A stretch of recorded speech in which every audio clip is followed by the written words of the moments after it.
एक बड़ा जंगल शान से खड़ा था। ऊंचे ऊंचे पेड़ आसमान को छूते थे। बहुत सारे जानवर उसे अपना घर मानते थे। वो सब वहां पीस से रहते थे। चिड़िया मीठे हैप्पी गाने गाती थी।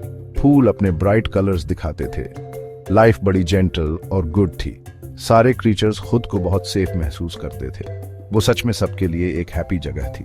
उनके बीच एक स्पेशल उल्लू रहता था। उसका नाम था वाइज हमसर। हमसर अपने ग्रेट माइंड के लिए जाना जाता था। वो बहुत काल्म और पेशेंट भी था। वो हर चीज को अपनी क्वाइट आंखों से देखता था। वो बोलने से ज्यादा सुनता था। जब हमसर बोलता था तो उसकी बातें सच्ची होती थी। सारे जानवर उसके थॉट्स की रिस्पेक्ट करते थे। वो वहां सबका ट्रू फ्रेंड था। हमसर ने अपना घर एक पुराने पेड़ में बनाया था। ये बिग ट्री जंगल के सेंटर में खड़ा था। अपनी ऊंची जगह से वो सब कुछ देख लेता था। वो सूरज को उगते और फिर डूबते देखता था। वो जंगल के डीप सीक्रेट्स समझता था। वो अपने हरे भरे घर से बहुत प्यार करता था। वो हमेशा उसकी वेल बीइंग चाहता था। वो जंगल की ढेर सारी जॉयज महसूस करता था। वो उसके छुपे हुए सॉरोज भी महसूस करता था। हमसर हमेशा दूसरे जानवरों की हेल्प करता था। वो बदले में कभी कोई रिवॉर्ड नहीं मांगता था।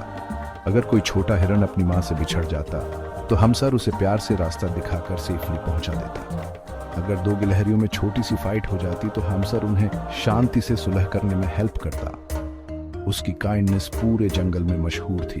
वो अपने वाइज तरीकों में हमेशा फेयर रहता था। जंगल के जानवर उस पर पूरी तरह ट्रस्ट करते थे। एक साल किस्मत ने ऐसा पलटा खाया कि सब कुछ बहुत बदल गया। जरूरी बारिश आई ही नहीं। सूरज हर दिन और ज्यादा गर्म होता गया। आसमान बिल्कुल नीला और बेरहम बना रहा। हफ्ते बीते, फिर और भी कई लंबे हफ्ते गुजर गए।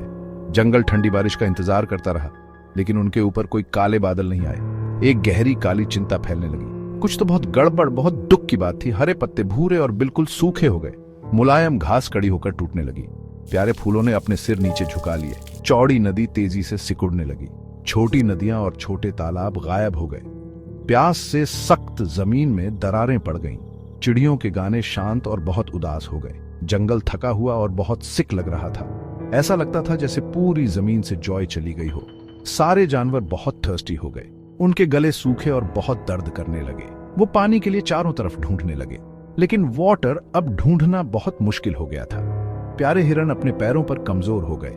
चंचल बंदर बिल्कुल शांत हो गए। यहां तक कि ताकतवर हाथी भी बहुत ट्रबल्ड हो गए। पूरा जंगल गहरी सफरिंग में था। हर कोई बढ़ती हुई उदास डिस्पेयर महसूस कर रहा था। जानवरों के दिलों में बहुत डर भर गया था। क्या होगा अगर बारिश कभी नहीं आई तो? वो पानी के बिना कैसे जिंदा रह पाएंगे? उन्होंने वाइज उल्लू हमसार की तरफ देखा। उन्हें उम्मीद थी कि वो कोई अच्छा रास्ता निकाल लेगा। उसकी ग्रेट विजडम ही उनकी अकेली उम्मीद थी। हमसार ने उनके उदास डेस्परेट चेहरे देखे। उसने उनके डीप पेन को अपने दिल में महसूस किया। वो जानता था कि उसे बहुत जल्द कुछ करना होगा। हमसार ने मरते हुए उदास जंगल को देखा। उसका दयालु दिल अपने सभी दोस्तों के लिए दुख रहा था। वो जानता था कि उसे सच्ची हेल्प ढूंढनी होगी। सिर्फ बातें उनकी भयानक प्यास नहीं बुझा सकती थीं। उसने कई दिनों तक बहुत गहराई से सोचा। उसे जंगल की पुरानी कहानियां याद आईं। ये पानी की छुपी हुई जगहों की कहानियां थीं। उसने ऐसी जगह ढूंढने का फैसला किया। जब तक उसे पानी नहीं मिल जाता, वो आराम नहीं करेगा। तो ब्रेव हमसार ने अपनी लंबी खोज शुरू की। वो अपने जाने पहचाने घर से बहुत दूर उड़ा। वो सूखी जमीनों और मरे हुए पेड़ों के ऊपर से उड़ा। उसने सभी जाने पहचाने रास्तों से बहुत दूर तक खोजा। उसकी तेज आंखें किसी भी छोटे से निशान को ढूंढ रही थी। हरियाली का एक छोटा सा टुकड़ा, नमी का कोई इशारा। सूरज गर्म था, हवा बहुत सूखी थी, लेकिन हमसर ने अपनी कठिन खोज नहीं रोकी। जंगल के लिए उसकी मजबूत उम्मीद उसे आगे बढ़ाती रही। कई लंबे थक्का देने वाले दिनों की सर्च के बाद हमसर को एक बहुत ही मास्टर सीक्रेट मिला। वो ऊंची ठंडी चट्टानों के बीच गहराई में छिपा हुआ था। ताजे पानी का एक छोटा सा झरना फूट रहा था। पानी इतना ताजा, साफ और प्योर था। ये धरती माँ की गहराई से मिला एक सच्चा गिफ्ट था। हमसर का समझदार दिल बहुत खुशी से भर गया। ये छोटा छिपा हुआ झरना उन सबको बचा सकता था। वो जानता था कि यही उनका सबसे अच्छा चांस था। हमसर इंतजार कर रहे जानवरों के पास वापस उड़ा। उसने उन्हें तेजी से गुड न्यूज सुनाई। उसने छुपे हुए जीवन देने वाले झरने के बारे में बताया। तब उनकी थकी उदास आंखों में उम्मीद लौट आई। लेकिन झरना बहुत दूर था। फिर हमसर ने अपना सबसे क्लेवर प्लान बताया। हम सब उस दूर के झरने तक नहीं जा सकते, उसने कहा। तो हमें उसका पानी यहाँ अपने पास लाना होगा। साथ मिलकर एक होकर हम एक कैनल बनाएंगे।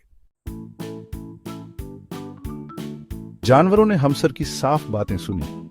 वो उसका बहुत समझदारी भरा प्लान समझ गए। वो जानते थे कि उन्हें एक होकर काम करना होगा। मजबूत हाथियों ने कई बड़े बड़े पत्थर हटाए। बिजी बिज्जू और छूंदरों ने मिट्टी खोदी। बंदरों ने रास्ते से सारे छोटे पत्थर साफ किए। हर जानवर ने हेल्प की, चाहे वो बड़ा हो या छोटा। उन्होंने एक दिल होकर बहुत मेहनत की। उनका मजबूत टीम वर्क सच्चा और बहुत अच्छा था। उन्होंने ध्यान से हमजर के अच्छे गाइडेंस को फॉलो किया। कनाल के लिए तय किया गया रास्ता लंबा था। वो सूखी और धूल भरी जमीन से होकर गुजरता था। मुश्किल काम सबके लिए बहुत कठिन था। गर्म सूरज उनकी थकी हुई पीठ पर चमक रहा था, लेकिन किसी भी जानवर ने हार नहीं मानी या ज्यादा शिकायत नहीं की। हमसार की ब्रेव स्पिरिट ने उन्हें आगे बढ़ने के लिए इंस्पायर किया। वो जानते थे कि यह काम उनके सर्वाइवल के लिए था। उनकी मजबूत साझी उम्मीद ने उन्हें ताकतवर बनाया। आखिर में उनका बड़ा मुश्किल काम पूरा हो गया। लंबी घुमावदार कनाल आखिरकार तैयार थी। वो झरने से सीधे उन तक फैली हुई थी। जल्द ही कीमती पानी धीरे धीरे बहने लगा। उसने नए चैनल को बहुत धीरे धीरे भर दिया। वो जमीन पर स्वागत योग्य नई जिंदगी लेकर आया। जानवरों ने जोर जोर से खुशी भरी आवाजों में चीर किया। उन्होंने ठंडा मीठा रिफ्रेशिंग पानी पिया।